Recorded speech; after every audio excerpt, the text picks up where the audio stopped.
environment. So let me try and ask, how many in here use a nice blended technology stack? All kinds of things from, I'll give you a couple of examples. BitLocker, ESET, Manage Engine, SentinelOne is of course big here in the UK. Maybe some of you use Huntress.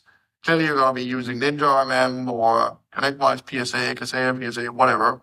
Blended box of chocolates, anyone? Who uses a blended box of chocolates? So just to explain the slide, you would fall in this bracket here where you're really being squeezed on margin because you use the business premium as a base, and then you have a lot of blended box of chocolates on top of that. That means a lot of vendor overheads, a lot of cost coming in to those customers, and a typically disconnected ecosystem. And you'll then say, well, it is well connected. We connect it through whatever tool you use, or we plug it into ConnectWise Seam, but still getting that properly connected and harnessing all the value from that, almost impossible. And the ticket load into your team is going to be very, very high.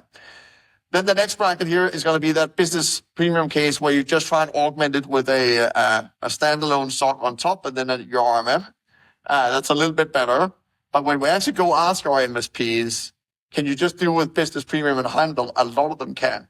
What we did here on the right is we broke that down. So assuming the price out to the market remains roughly the same, I'm going to have to ask for a bit of hand raising here as well. How many of you price out your MSP service at roughly, what is that going to be, £65 to £70? Would that be a typical price range, or is it higher? Higher. You price it up more than that, £100.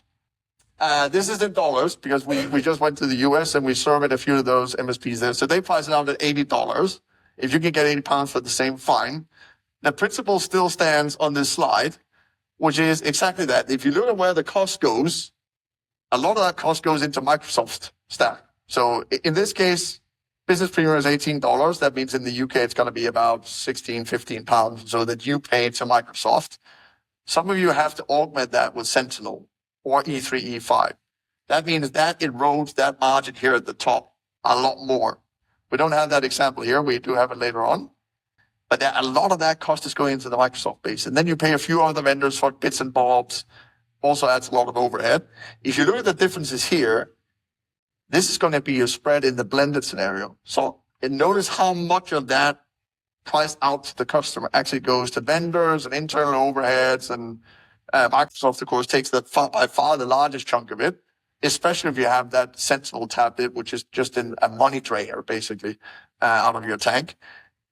And what we're trying to achieve for you guys is that a lot of that market stays in-house, which is what we're trying to show up here.